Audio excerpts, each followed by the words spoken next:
Maurice Rupert Bishop, the great Grenadian Pan-Africanist revolutionary, was born on May 29, 1944, and died in a bloody, counter-revolutionary massacre on October 19, 1983.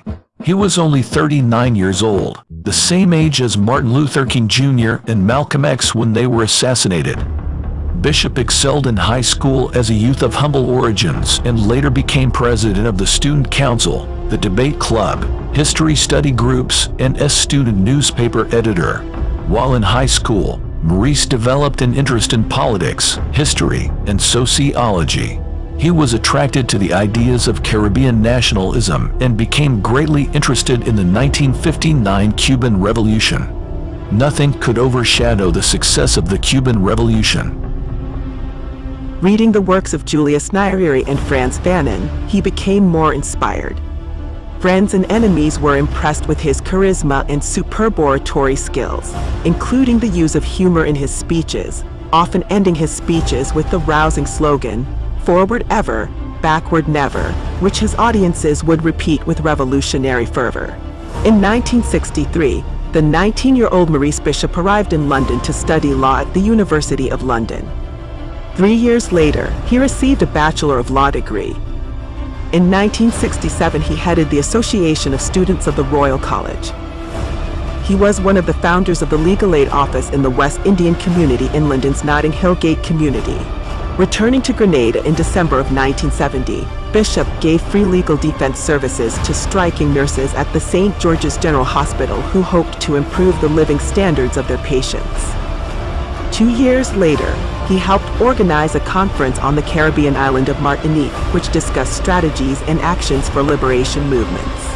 In 1972, he co-founded the Movement for the Assemblies of the People with Kenrick Roddick and Jacqueline Kreft, encouraging mass participation of the people, which he promoted as participatory democracy in action.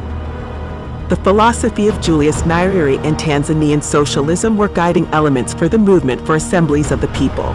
In Grenada, in 1973, the new joint endeavor for welfare, education, and liberation, or New Jewel movement, was launched.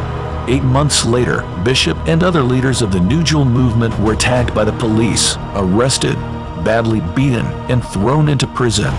During a mass demonstration against the tyrannical Grenadian Prime Minister Eric Gary in January of 1974, protesters were pelted with stones and bottles by Gary supporters as the security forces unleashed tear gas on them.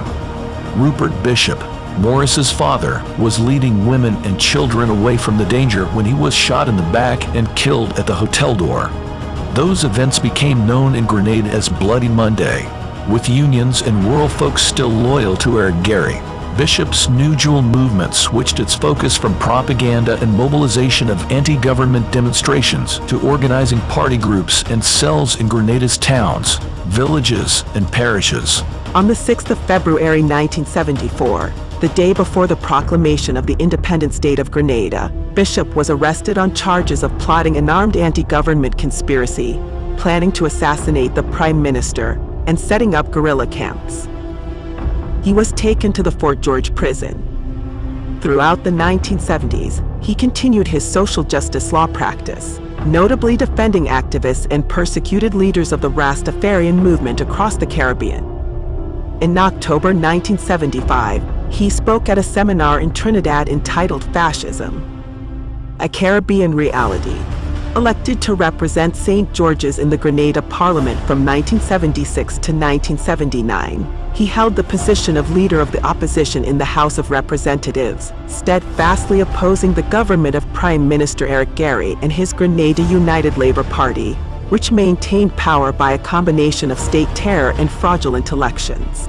As guests of the Cuban Institute of Friendship with the Peoples in May 1977, Bishop visited Cuba with Eunice Whiteman as leader of the New Jewel movement. On March 13, 1979, the New Jewel movement staged a revolution under Bishop's leadership. It deposed the dictator Eric Gary, who was out of the country addressing the United Nations. Bishop became Prime Minister of Grenada and suspended the neo-colonial constitution. He quickly established a relationship with Cuba after he took power and initiated several development projects. most significantly building a new international airport on the island's southern tip, which was renamed in his memory in May of 2009. Fidel Castro described Grenada as a big revolution in a small country. We have to struggle as people who are being destabilized every day to get people out there to understand the really devastating effects of propaganda. According to the Bureau, it had received complaints about mass torture being practiced by the Bishop government. You get this whole question of the disinformation being hidden behind the facade of a free press and a free media generally. The real reason for all of this hostility is because some perceive that what is happening in Grenada can lay the basis for a new socio-economic and political path of development. They give all kinds of reasons and excuses, some of them credible, some utter rubbish. There's an interesting one that we saw very recently in a secret report of the State Department. That secret report made this point, that Grenada is different to Cuba and Nicaragua. And the Grenada Revolution is in one sense even worse, using their language, than the Cuban and Nicaraguan revolutions, because the people of Grenada and the leadership of Grenada speaks English and therefore can communicate directly to the people of the United States. But I want to tell you what that same report also said, and said that also made us very dangerous. And that is that the people of Grenada and the leadership of Grenada are predominantly black.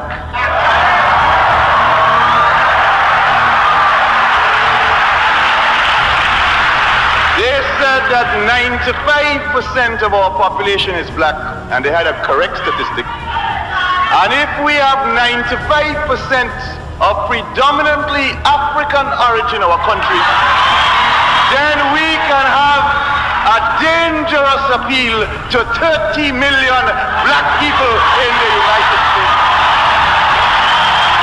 The airport was built with the support of the Cuban government, which provided equipment and skilled labor.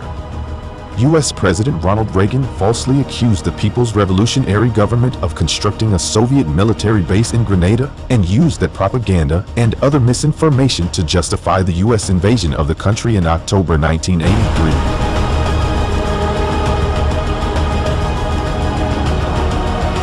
Among Bishop's core principles were workers' rights, women's rights, and the struggle against racism and apartheid. Under his leadership, the National Women's Organization and other social groups were established to participate in policy decisions. Women were given equal pay and paid maternity leave, and sex discrimination was made illegal. Organizations for mass education, such as the Center for Popular Education, healthcare facilities, and youth programs were also established. During Bishop's time in office, he introduced free public health. Illiteracy dropped from 35% to 5%, and unemployment fell from 50 to 14%. In 1983, disputes within the New Jewel movement's party leadership developed. The military within the party tried to force Bishop either to step down or agree to a power-sharing agreement with Deputy Prime Minister Bernard Coard. Bishop rejected these proposals and was eventually deposed and placed under house arrest during the first week of October 1983. Large public demonstrations throughout the island demanded Bishop's freedom and restoration to power. During one demonstration, the crowd freed Bishop from house arrest and transported him by car to the Army headquarters at Fort Rupert, known today as Fort George. After he arrived there, a military force was dispatched from Fort Frederick to Fort Rupert, and Bishop and 7 others, including cabinet ministers, was captured and then brutally executed by firing squad. The bodies were transported to a military camp and burned in a pit. The location of their remains is still unknown up to this day. 6 days after he was executed on October 19th, President Ronald Reagan ordered the military invasion of Grenada. History will remember Maurice Bishop as a brilliant and courageous revolutionary who gave his life for the liberation and advancement of the Grenadian and Caribbean masses. He was beloved by his people, sisters, and brothers across the entire Black world. He and the revolution he led profoundly impacted the political landscape of the Caribbean and the larger Pan-African world. This impact continues to resonate powerfully 40 years after his untimely death. Comrade Maurice Rupert Bishop, rest in peace and power. Your legacy inspires millions worldwide. Forward ever, backward never.